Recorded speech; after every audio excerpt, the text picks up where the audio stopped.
True Murder. It's a rare insight into a killer's tortured mind. The most shocking killers in true crime history. Victims were brutalized, shot, stabbed. And the authors that have written about them. Bundy, Dahmer. I would also play with Yash, like if you play with sand. The Night Stalker, BTK. Every week, another fascinating author talking about the most shocking and infamous killers in true crime history. True Murder, with your host, journalist and author, Dan Zupansky.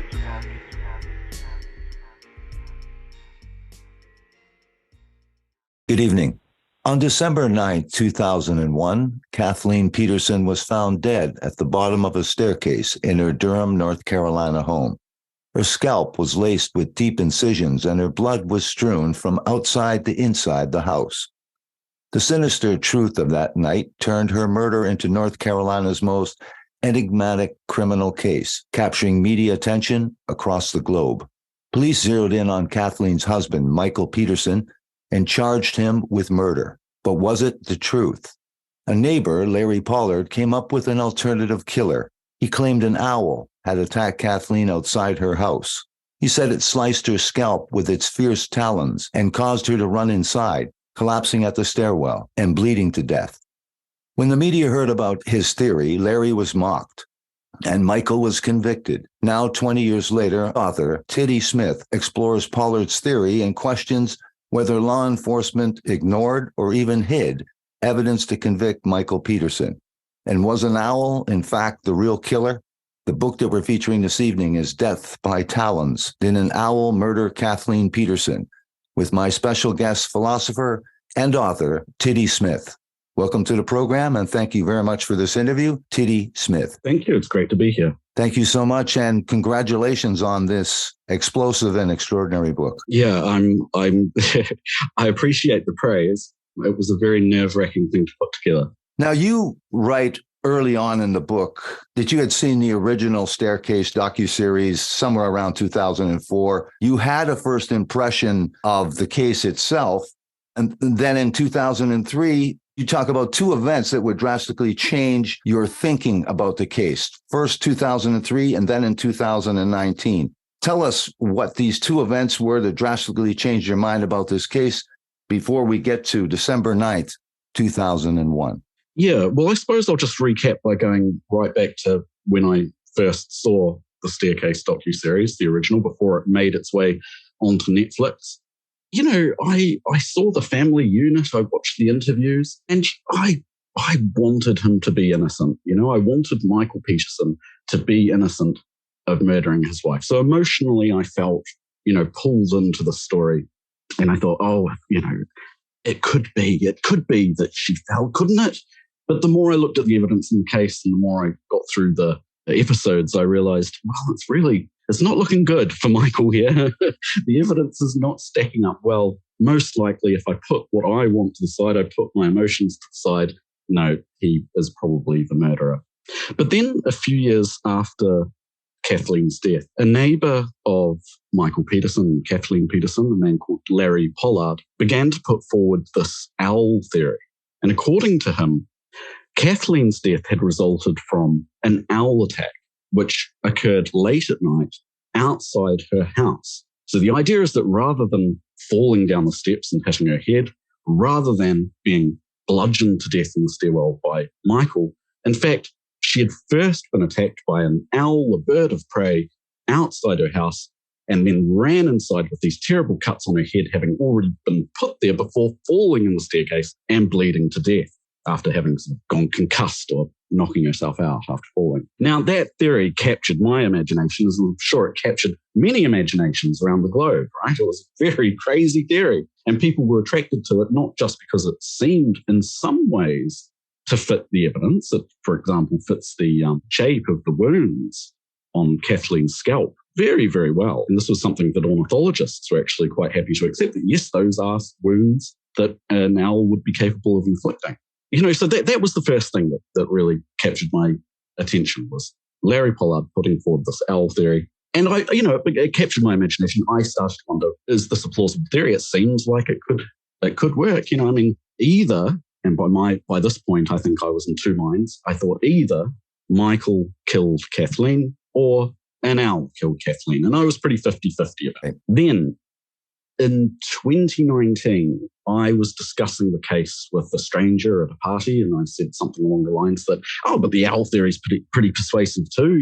She got these wounds on her head. She had the feather fragments that were found in her hand. What about all of that? And this dude just laughed at me. You think an owl, a bird of prey, could attack a woman, scour her head with its talons, slice it to shreds, and all that would be found in the aftermath are a couple of tiny feather fragments in her hands? You really have you ever seen a cat with a bird? He asked me. And I thought about it, and I thought, oh my God, he's right. That's just incredibly obvious. If a bird of prey was tussling with Kathleen, the idea is that she was supposedly pulling this bird of prey from her head. She's bound to be covered in feathers, and there are bound to be feathers all around wherever she was attacked. And according to all of the official accounts, there was no such thing. All that were found were a couple of stray feather fragments in her hands. Two feather fragments. So at that point, I realized, okay, I'll have to start again, because one of these theories has to be right? Or both of them could be wrong, I suppose, right? Either Michael did kill his wife after all, or there are feathers all over the place where she was attacked. And that's when I started to look at the evidence a lot more closely in this case and discovered something that, in a way, I almost wish I hadn't by this point. Very interesting. Now, through this thorough re-examination of this case, you have to look at everything. Take us back to December 9th in 2001 and the phone call that, as I said earlier, before this interview, that really dooms Michael Peterson. Yeah. Tell us about this phone call, what he says, and as you chronicle in this book, the arrival of Durham Police Department. Well, okay, right. So according to Michael's story, he finds his wife at the bottom of the stairs drenched in blood. Right. Not only is her body drenched in blood, not only is her hair drenched in blood, the walls of the stairwell are covered in red stains, splatter stains, smear stains, an amazing amount of stains. I think when they were finally analysed, it was found that there were about 10,000 individual blood spots in the stairwell. So a huge amount of blood around her body. He's found her body at the bottom of the stairs, and he calls 911, and he said his first words to the operator are, 1810 Cedar Street, please. My wife's had an accident. She's still breathing.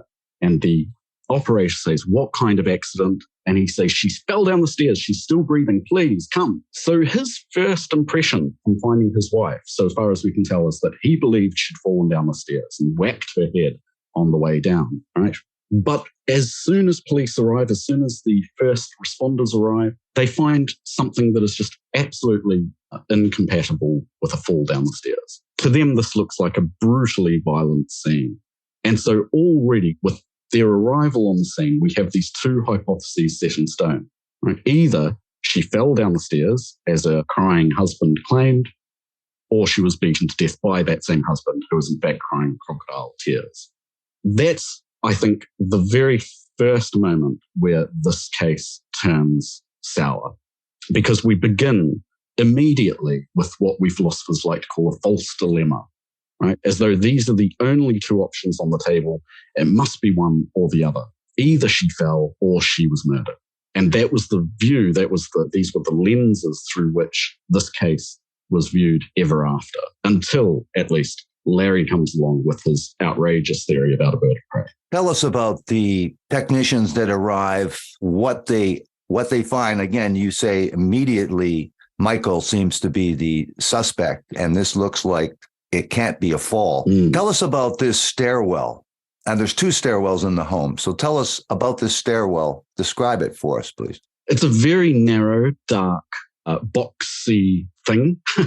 It's not like a grand sort of, mezzanine staircase winding around. This is a dark, narrow, I think it's about 40 inches across, rather steep, with hard, solid oak steps. When the police arrived on the scene and when the first forensic investigators arrived on the scene, there were in the stairwell with Kathleen's body numerous objects that didn't seem to belong there. There was a pair of reading glasses on top of the blood next to Kathleen's head. There were a couple of blood-soaked paper towels, once again, right beside Kathleen's head, over the blood, which was on the bottom steps. And under her head, Michael had apparently stuffed at least one, possibly two, large cotton towels that had been sort of bundled up into a pillow of sorts for her to rest her head on. And this was soaked in blood. Her hair was soaked in blood. Her sweatshirt, dark grey sweatshirt was soaked in blood. Her white track pants were soaked until, say, knee-high, or rather down to the knees, blood running down to the knees. And in her hands were clumped over 60 individual hairs from her own head that she had wrenched out. So, doesn't sound like a fall down the stairs, does it? No. It doesn't sound like a fall down the stairs, and it didn't look like a fall down the stairs. It looked like something much, much more violent. But there were also other anomalous objects around Kathleen's body that Fran Borden was the first to mention, the detective Fran Borden, who was one of the first detectives to arrive on the scene. And he noted that it was very strange, he thought, that Kathleen's body was surrounded with pine needles. So many pine needles scattered all around her body, he said. So again, this is a very strange thing if she was just falling down the stairs, or indeed if she was beaten. Was she beaten to death with the limb of a Christmas tree, maybe?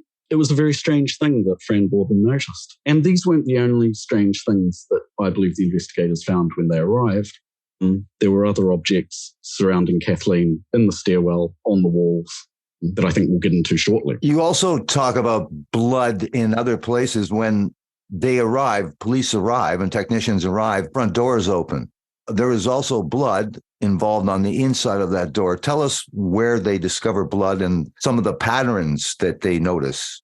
Yeah, so this was, in fact, the first thing that the fire officers noticed when they arrived. The front door was wide open when the paramedics had arrived. They thought that was strange. When they ran through the front door, they noticed that the frame was smeared with blood stains and what looked like something akin to fingerprinting. Now, that's the inside frame of the door. You know, like this is where we're looking at, say, the latch and the lock, right, on the interior face where it actually shuts. Okay? So for some reason, blood had been smeared all in the frame of the door. Very strange place for a bunch of blood to be found, right, if you've just fell down the stairs. Or in fact, if you were beaten to death at the bottom of the stairs. Now, the fire captain, Gary Paschal, takes 2 steps inside, and as he's waiting for the paramedic team to wrap up, he turns his head and he looks at the back of the door. Now, all over the back of the door are great wipes of red blood. These are not small smudges. This is not just a little fingerprint or two. These are great wipes of wet blood that have been deposited there. So immediately, as you can imagine, the police turning up, the fire captain, the paramedics, they know a fall didn't happen because you can't fall down the stairs and smear blood all over your front door in a different room. So it was a very strange situation, and there's no wonder that the police were extremely skeptical of Michael's story to begin with. What was Michael's story in terms of his whereabouts while this was all going on? And what was the time? I don't think we had mentioned what time in the mid-morning it was, in the early morning it was. That's right. So Michael's first call to 911 was at 2:40 a.m. He then called again 6 minutes later to tell the operator that Kathleen had stopped breathing. In his first phone call, he had said she was still breathing. So he rang again 6 minutes later to say that she had stopped breathing. So we're looking at a discovery of the body around about 2:40 a.m. So very, very much the dark of night. The police investigators arrived not too late afterwards. We're talking about, I think it's within 2 minutes of his second 911 call that the paramedics arrived. So about 2:48 a.m. So again, this was part of the reason that the owl theory came to Larry's mind, and the idea that, well, the time of night during which Kathleen was found might help support this hypothesis as well. Now, you also asked, what was Michael's story about his whereabouts? This is a problem for anybody who wants to defend Michael's innocence. Yes. It's a big problem. It's not a small problem. It's a really big problem. According to multiple paramedics who were at the scene that early morning, they asked Michael directly, when did the fall happen? And he said, I don't know. I was just going downstairs to turn off the lights. I came back in and found her. Now, For anyone who's familiar with the staircase story and the documentaries and all that, you might be very surprised to hear that, because everybody knows that his story goes, he was outside the pool, outside beside the pool all night, smoking his pipe, having a few drinks, maybe having a doze, maybe he was napping. You can't really remember. It was late. He was tired out by the pool all night at something, I don't know what 10 degrees Celsius is in Fahrenheit right now. It's skipped my mind. But it was not very warm that night. It was relatively cool. So for most people, I think if you're familiar with the staircase story, you might not know that his first words to the paramedics were, in fact, I was going outside to turn off the lights. I came back in and found her. It's only in all of his subsequent stories to the media and to his lawyers and his documentaries and so on that he says, no, I wasn't inside the house. I was out by the pool all night, really far away from Kathleen, so of course I couldn't hear her fall. So it's a big story. It's a big problem for Michael. And it's one that, I come at from a position of what I hoped, the reader would note of it as a kind of honesty about it, right? This book is not designed to exonerate Michael. It's not about Michael. This book is about forensic evidence in this case and what it best supports. And that doesn't actually have a lot to do with whether Michael knew about it, whether he was in the house, whether he was outside the house, anything. It's not a book about Michael and his innocence. It's not supposed to be. You write about the crime scene photographer and the crime scene videographer that gathered evidence for this trial. Tell us just a little bit about the work that they do, and then you fast forward to nearly 2 years after Kathleen's death, October 10th, 2003, the trial. Okay, so early in the morning of December 9th, the lead forensic investigator, a man called Dan George, finally was given a search warrant, and so he was able to go about the house making the crime scene video. Behind him was young sort of apprentice photographer who was taking photos as George went on with the video. Now, it's very difficult to express in words how poor quality the video that was given to the jury is. And all I can suggest for any interested listener is that they go to Court TV, find Dan George's testimony, and watch the crime scene video for themselves to see how truly terrible the quality is. It's as though it's been filmed by a potato. George also seems to make some very fundamental errors in crime scene videography. When you make a crime scene video, you're not really supposed to make any scene cuts. It's supposed to be one continuous stream. There's a pretty reasonable justification for that, right? You don't want the defense coming in at a later date and saying, well, what did you edit out? Yes, absolutely. So it's rather shocking to note that Dan George's crime scene video has twice as many scene cuts as it does minutes of footage. In other words, there's approximately one scene cut every 30 seconds. Some of these scene cuts are indeed just cuts between different rooms, but other cuts, totally anomalous. They're cuts that occur in the middle of the same shot. So in other words, we might have a close-up of a doorknob, and then there's a cut. And when the film returns, it's still a close-up of the doorknob. So something's been cut, apparently, from that middle portion, and we don't know why. Either that or we're really just dealing with some pretty lousy police video skills. Now, that's just the crime scene video. Now, another problem to note about crime scene video is it doesn't actually film that much of the house at all, or the outside of the house at all. We get in the crime scene video around about 5 rooms out of the 14 rooms in Peterson House. And some of these rooms were noted to be very suspicious and harbouring what the police considered evidence at a later date. So, for example, the laundry room, where they argued Michael had gone to take up cleaning supplies to clean up the scene around Kathleen, which he did apparently terribly badly. Right. This was supposed to go on the laundry. They believed this for a long time, and yet the laundry wasn't filmed. The outdoor pool wasn't filmed. The basement wasn't filmed. There are all sorts of areas in the house that, or the dining room wasn't filmed where they'd have dinner that night. There are all sorts of areas of the house that you wonder, now, why did that go unfilmed? And most importantly of all, a couple of the detectives throughout the investigation have claimed that they saw blood drops in the kitchen. The blood drops were never filmed. The blood drops were never photographed. And the blood drops were never given a presumptive forensic test. So all that we have is the testimony of the investigators, and all they say is they saw something that looked like a blood drop in the kitchen, or a couple of blood drops in the kitchen. So this is a big problem with the crime scene video. The crime scene photos are appalling.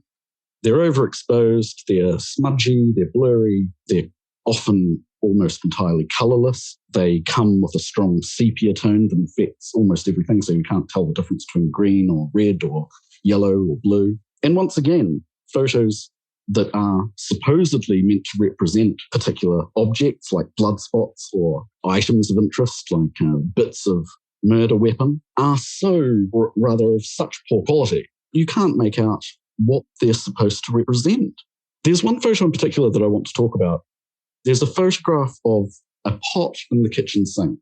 Angie Powell was the apprentice photographer under Dan George who took the photo in question. Now, on the stand, one of the detectives who was there that night, or one of the agents rather, said, well, there was something in the pot. I couldn't make out what it was. It was dark red, tannish brown something, but I couldn't make out what item was in the sieve, in the pot, in the sink, in the kitchen. Well, luckily, I got to interview the person who took the photo in question. I got to interview the agent, Angie Powell, who took that very photo. And I said, well, you took the photo. What was in the sink, in the pot, in the sieve, in the pot, in the sink, in the kitchen? And she said, oh, I don't really remember. It might have been cork or little bits of cork. So you can't make out what these photos are of or what they're supposed to represent. And so much so that, these are so useless that even somebody who took a photo in question can't remember and can't make out what the objects are supposed to be. Now, despite this shoddy investigation so far in the areas you just described, at least, there are two theories at trial, one for the defense, obviously, and one for the prosecution. Tell us what those theories are. And then before introducing Larry Pollard, when does he come to be involved in this case? Tell us what happens with the defense and the prosecution at trial, and when does Larry Pollard enter the scene? Right. Okay. Michael is put to trial 2 years after Kathleen's death, and he's put to trial for murder. And the theory goes like this. It's 11:08 p.m. Kathleen, who was high up executive at the telecommunications giant Nortel, so this was the old Canadian company that went terribly bankrupt just a year or two after her death. A colleague at Nortel needed to send an email to Kathleen that night. So Kathleen, so far as we've been told, couldn't access her own work email from home. So she asked for Michael's email address that night to give to Helen Prislinger, the colleague in Toronto. So Michael told Kathleen his email address, and Kathleen recited it to Helen. Helen sent through some important documents that Kathleen had to review. Now, the theory goes, as far as the murder theory goes, that Kathleen said, thanks very much. I'll just have a look at these emails, Michael, and then I'll join you out by the pool or wherever you want to go. And she opens Michael's email, and she finds not Helen Prislinger's document, but she finds a sordid, gay rendezvous meeting appointment exchange with male prostitute who Michael had been following and who Michael had been apparently arranging extramarital liaisons with. So Kathleen is absolutely enraged. She runs from the computer room, finds Michael downstairs, says, what the hell is this I've just found on your computer? You're planning to have sex not just outside the marriage, not with just some other woman, but with a bloody man? Are you kidding? They fight, they row, they howl at each other. Rage takes over. Michael finally, his nerves at their end, grabs fireplace blowpoke. This is a thin, hollow brass rod from the fireplace. And he thrashes at Kathleen as she cowers in the stairwell. Now, he eventually beats her unconscious, and she's bleeding from the head, collapsed at the bottom of the stairwell. And Michael looks at what he's done, and he thinks, Jesus, I'm going to spend the rest of my life in prison. I have to clean up the scene. So he runs to the laundry, and he gets a bucket and a mop, or he gets some rags and he gets some cleaning products, and he goes into the stairwell with Kathleen, and he begins to wipe the north wall of the stairwell. And then he goes down on his knees and he wipes very selectively at a couple of little corners of skirting board. He does that on each side because that's very important to wipe those areas. And then, just as he's finishing the other skirting board, wiping the little inch-wide piece of blood from there, Kathleen stirs and she starts climbing to her feet again. And Michael can't believe it. He runs back to the blowpoke and he picks it up again and he finally thrashes Kathleen again over the head, unleashing what will be the final fatal blows. Kathleen dies. Michael runs out the door with the fireplace blowpoke, leaving smudges on the door as he goes out to hide the weapon. He comes back inside. He thinks, oh, God, but I've got no, why, how can I explain how she just fell? Oh, I know, I'll make it look like she's drunk. Right. So he goes into the kitchen and he empties a bottle of wine down the sink and he puts the bottle of wine on the countertop and then he goes to the kitchen cabinets and he pulls out 2 wine glasses and he puts them beside the wine bottle and he thinks to himself, great, okay, now they'll think she's drunk.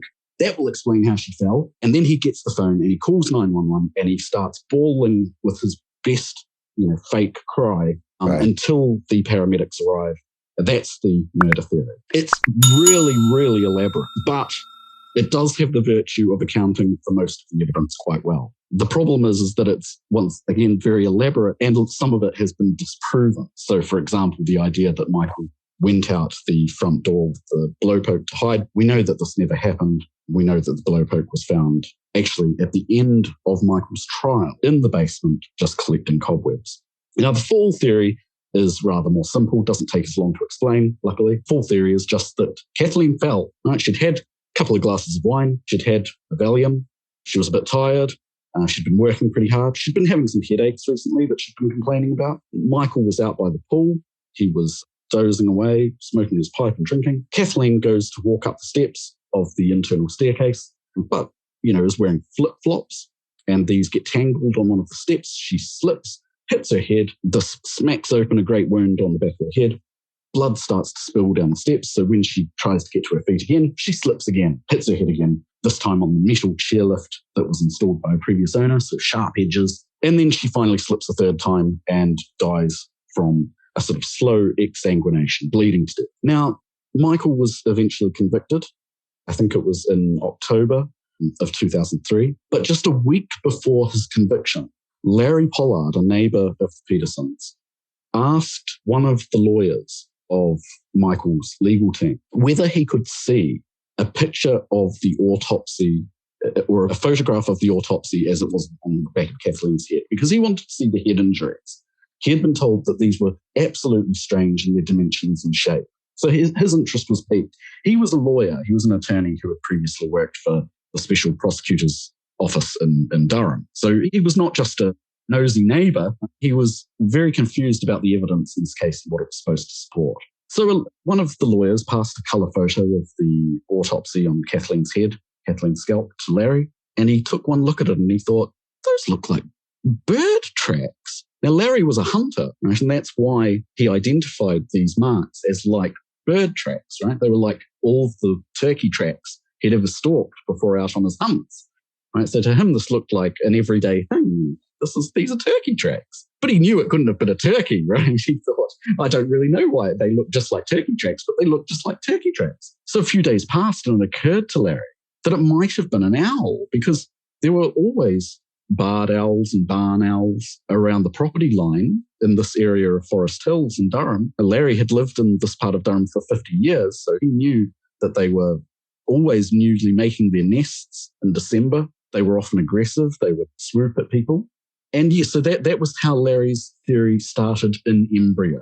Right? Larry first saw a photograph of the back of Kathleen's head from the autopsy, and he thought, good grief, those look just like turkey tracks. And that's where it all began for Larry. So just to be clear, Larry didn't have all of the evidence that he would find yet.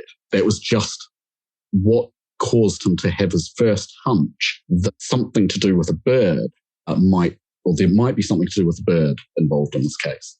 Let's use this as an opportunity to stop for a second for these messages. Now, he had this hunch and he had looked and got to look at a report. And so he knew there was this microscopic feathers involved. Well, the story is more complicated than that, because, in fact, first thing that Larry did, right, was write to the district attorney to ask for feathers. In other words, he wrote to the district attorney saying, look, I'm interested in the Kathleen Peterson case. Can you tell me whether any feathers were found in the trace evidence report? yours sincerely, Larry Pollard. And they wrote back to him and they said, hi, Larry, no feathers. Thanks very much. See ya, the DA, right? So Yes. Larry thought, okay, I'm not sure I believe that. I'm going to check it out for myself. So he sort of went behind the district attorney's back, went to the special prosecutor's office where he used to work, and asked an old colleague if he could get the trace evidence report, which he then received. That's when he found that, in fact, a feather had been described as being plastered to one of Kathleen's hairs, which had been pulled out by the root. So in other words, one of the hairs that was found in Kathleen's hands had microscopic feather fragment attached to it. So that was in the trace evidence report. And Larry thought, well, I'm really angry now because you said there weren't any feathers, and now I'm looking at the trace evidence report and it says there was a feather. So we're going to have a look at this. Right? So Larry went to the DA's office and he asked for the slide to be brought in so that he could view this feather. When the microscope was finally set up, when the slide was brought in from the police office, they looked down the microscope, they increased the magnification, and they found that, in fact, the trace evidence report was wrong. It wasn't a feather fragment, it was 2 feather fragments.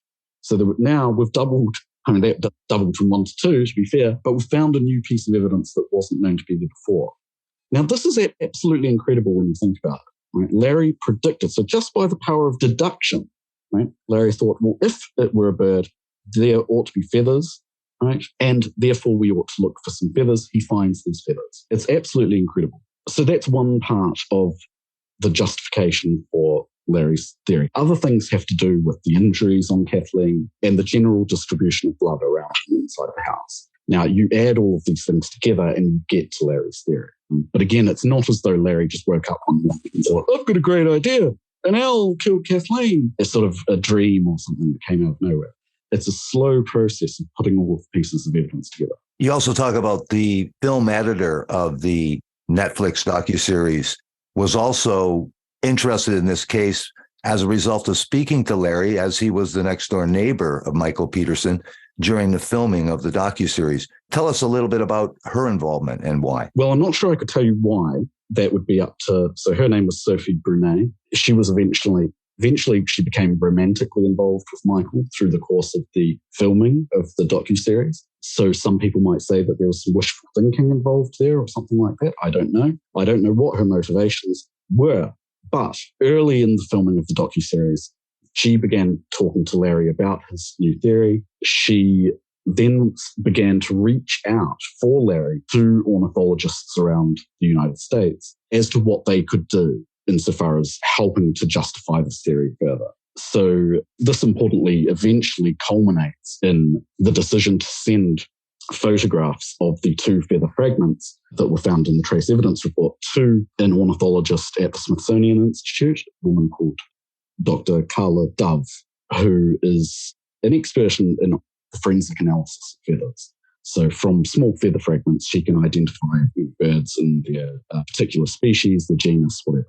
So the way that Larry put it to me when I was interviewing him was that Sophie Brunet had done more to popularize the owl theory than any other person, including himself. So Larry believed that she was the great popularizer of the view. And I think this is an important point to note because when Larry first came out with the theory, he was absolutely ridiculed by the newspapers in Durham. It received virtually no international attention. It was a sort of embarrassing postscript to Michael's trial. And it was only, I think, with the help of Sophie Brunet in the years that followed that Larry regained some standing and some sense of honor and dignity through the work of Brunet, who helped show that the theory actually did have some legs. What was some of the information and evidence that Larry discovered?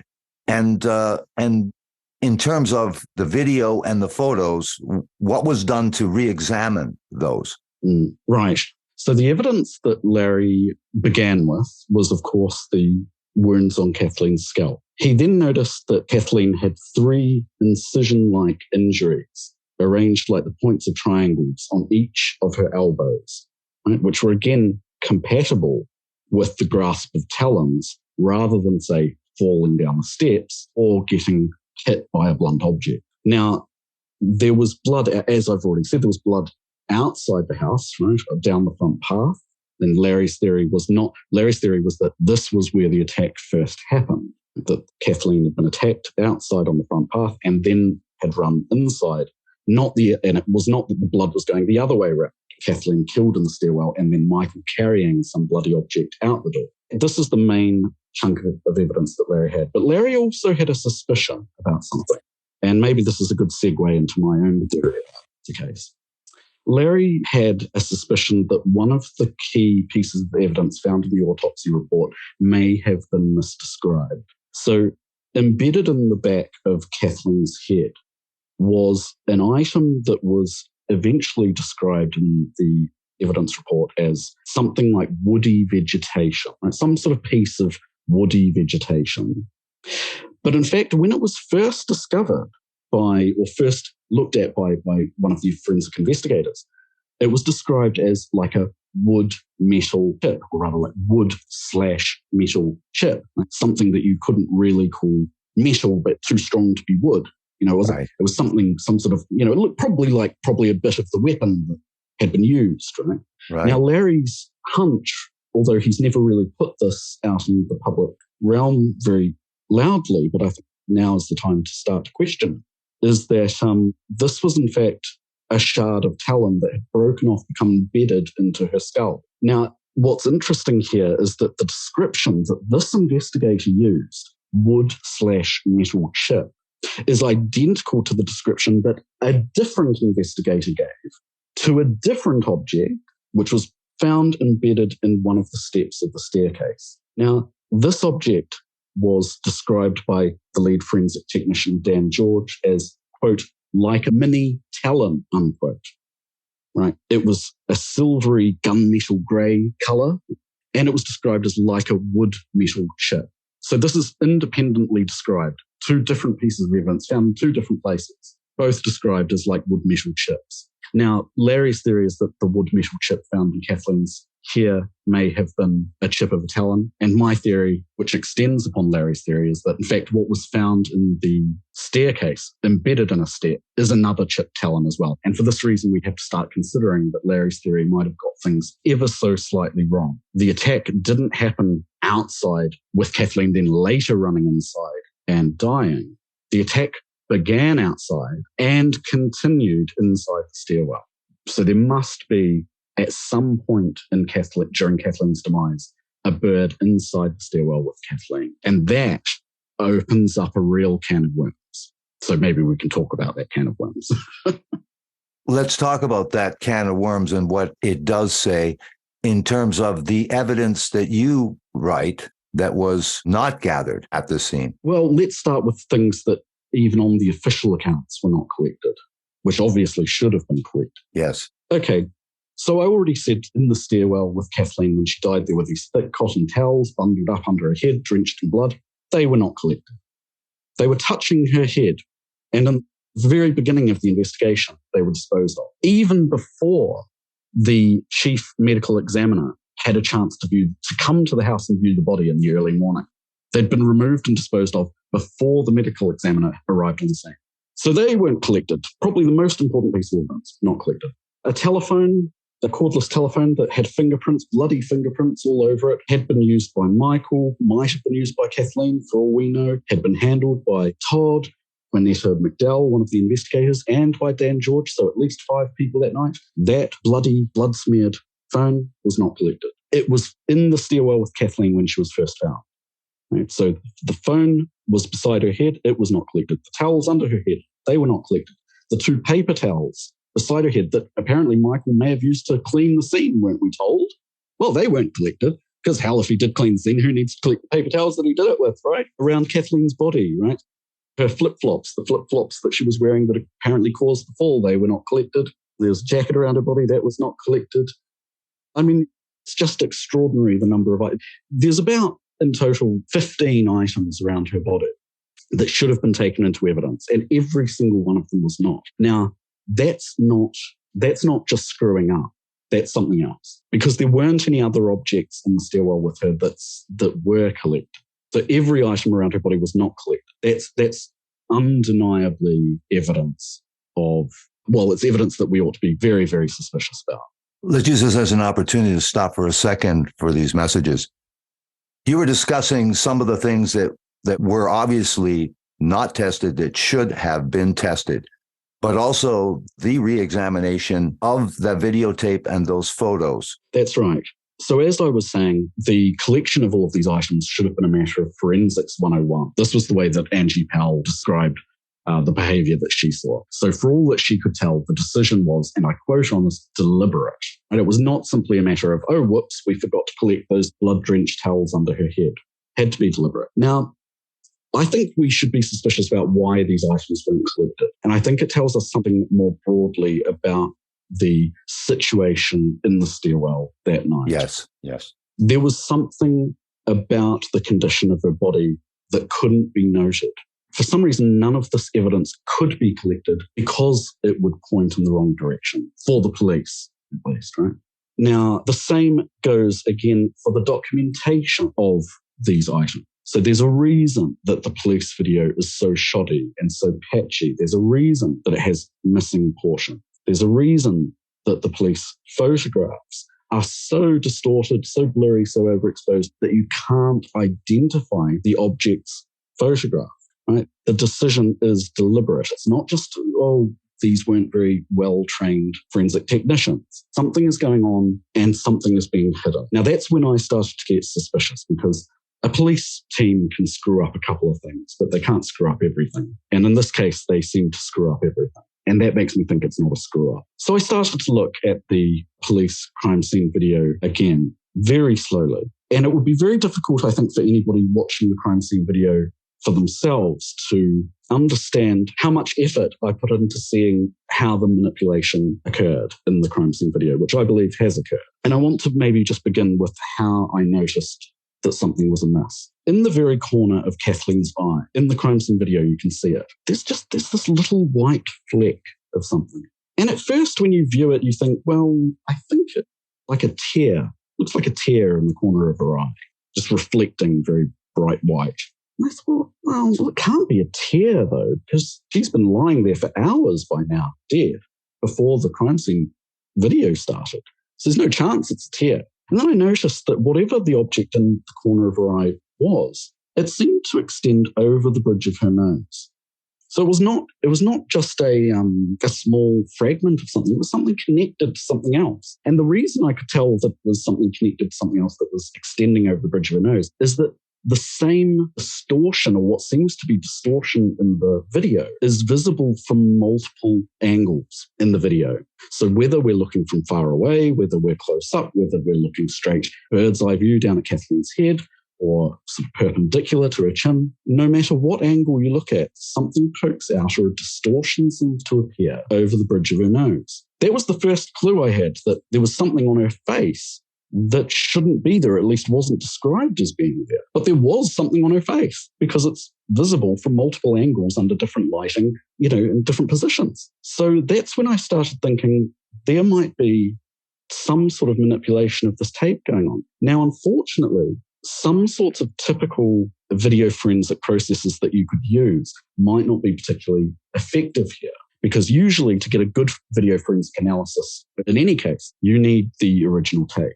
We don't have the original tape. There's no access to the original tape unless you want to have a retrial. But there is a second best thing that you can do, which is apply a PCA analysis to the videotape. Now, a PCA analysis, it's difficult to describe what it's really doing, but it's an AI interpretation of a video frame or a photographic frame, which tells you about unusual distributions or meaningful distributions in the color components of red, yellow, green. So you're getting a story about anomalies, essentially, in the video. Now, if you submit the video to a PCA analysis, very, very interesting things start to happen. You start to see the same objects appearing in the video or in the PCA analysis of the video once again when they're filmed from different angles. And that virtually negates the idea that this is some sort of visual artifact of the photographing process or the video process or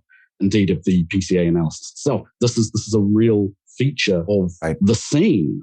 And so using this analysis, I started to develop some sort of what you could say is like enhancements of the scene to eliminate what seems to be the sepia tone distortion that the crime scene video has been put to. And that's when I began to notice, good Lord, it's not just something in the corner of her eye.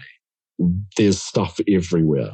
And the only reasonable conclusion I could come to is that given the way the rest of the evidence sits, and given the shape and size of these objects, which are scattered all through the staircase and all over her body and all through here, and all over the front path, these are feathers. These are bird feathers. And that was a terrifying conclusion, actually, because that's the moment at which the penny dropped for me. And I realized that we were no longer looking at something that could just be described as police malpractice or police, this is no longer a cock-up. This is probably, to use a word I wish I didn't have to use, a conspiracy. This is potentially quite a wide-ranging conspiracy. That was a very worrying thing to have to discover. Absolutely. You write in the end that Michael was railroaded, and the decision to hide crucial evidence was ultimately made either by the Durham police, the SBI, or the district attorney's office. Yeah, I don't know. I don't know if we'll ever know whose decision it was to cover up this key evidence. I'm not sure that we could even limit it to those groups that I listed there. So as far as the fact that there's a conspiracy in this case, and the fact that the evidence has been seriously distorted, that's simply a fact about the case that I think people need to come to terms with. And I hope that the book helps them to do that. The question about who really orchestrated this or why, I don't have a good answer to. Maybe if I had 10 more years to work on this, I might be able to come up with a good answer. But I'm at an absolute loss to figure out, again, to bring it back to the idea that Michael had disappointed the authorities by writing these editorials. I don't think, a lot was risked to get this cover-up done properly. And I really don't think it was done over just a couple of annoying editorials. I think there's something much bigger at play. I want to thank you, Tiddy Smith, for coming on and talking about your extraordinary Death by Talons. Did an owl murder Kathleen Peterson? For those that might want to take a look at this book and more about this case, could you refer us to your publisher, please? Yes, please check out Wild Blue Press. They will be distributing the book. I'm absolutely honored to be working with them. They're a wonderful team, and I would really suggest that if there are any budding true crime writers thinking of working with anyone, make Wild Blue your first pick, because they've been absolutely nothing but golden with me. Absolutely. I want to thank you so much, Tiddy Smith, for your coming on for the talk about Death by Talons. Did an owl murder Kathleen Peterson? Thank you so much for this interview, and you had a great evening and good night.